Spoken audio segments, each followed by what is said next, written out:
Hello, I'm Dr. Richard Burchill, Director of Research and Engagement at Trends Research and Advisory.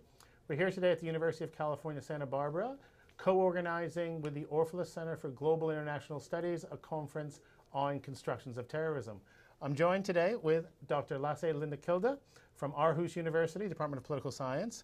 Lasse, thanks for joining us for the event. Your work on lone wolf terrorism raises a number of intriguing, interesting issues. I wonder if you could just give us a brief, quick overview.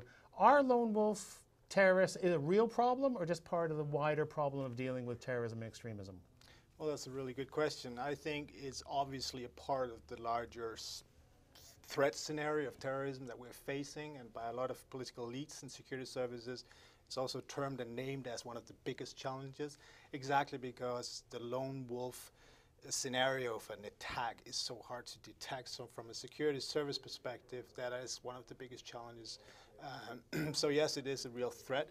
There is an aspect to the development of the threat, I think, where you can see now that after the Paris attack, for example, we start talking a lot again about threats from abroad, threats from groups and organizations, and the lone wolf is less of an issue. Nevertheless, it's a scenario that keeps popping up again and again. But is it a problem? I mean, just given the nature of the idea of a lone wolf, this is somebody who's outside of society, someone who's not connected to society. Can we do anything effectively to address the lone wolf issue, or is it something we just have to wait and respond to?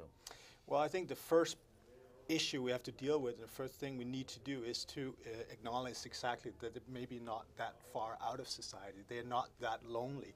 The lone wolf is not that alone after all. I think it's hugely important to realize when you dig into these cases, as we've done in this project, you realize that their relationships to milieus, other settings, to other organizations, to individuals offline and online, plays a huge role in their radicalization pathway. And we need to understand that way better in order to address it at an earlier point. And I think exactly relationships. It seems paradoxical that the lone actor radicalization is about relationship. I think we need to acknowledge that and see that relationships are exactly the vectors, the primary vectors of interventions. Now, on the point of relationships, I'm going to just take it a bit further. If a lone individual commits an act of terrorism or extremism, then sort of says, I was inspired by Daesh or some other organization, are they still a lone wolf, or are they part of the organizational aspects of these terrorist groups? I would still consider them a lone wolf. We try to distinguish between acts of terrorism that are, cued specifically by an organization, so they are giving the capabilities, the resources to carry it out, the motivation to do it by somebody specifically. Or you can be inspired by propaganda from ISIS in a general sense. And if that's the later is the case, then I would consider them a lone wolf.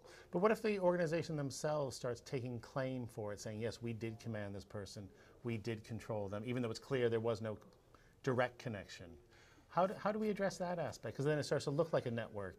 That's true, and I'm not sure I have a great, clear answer to that, other than it will sit in between our categories. I don't think it matters in terms of analyzing and trying to understand why these people ended up where they are in terms of doing what they did.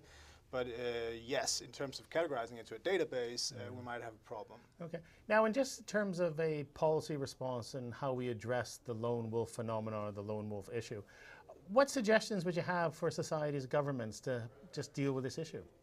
I think one suggestion is to realize that we have to take into account people's social ties. It's hugely important in understanding why this happened and how it happens. So we have to have focus when we try to prevent at people who's not fully embedded in something, who is at the peripheral of milieus, online or offline, who has some kind of discontinuous interaction relationship with radicalized milieus.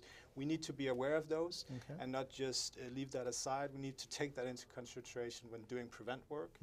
And then, as I said, I think we have to have a much clearer focus on relationship work in trying to prevent and intervene in radicalization processes. That's great. Very interesting, Lasse. Thank you very much for your time and for being with us here in Santa Barbara. Thank you for having me.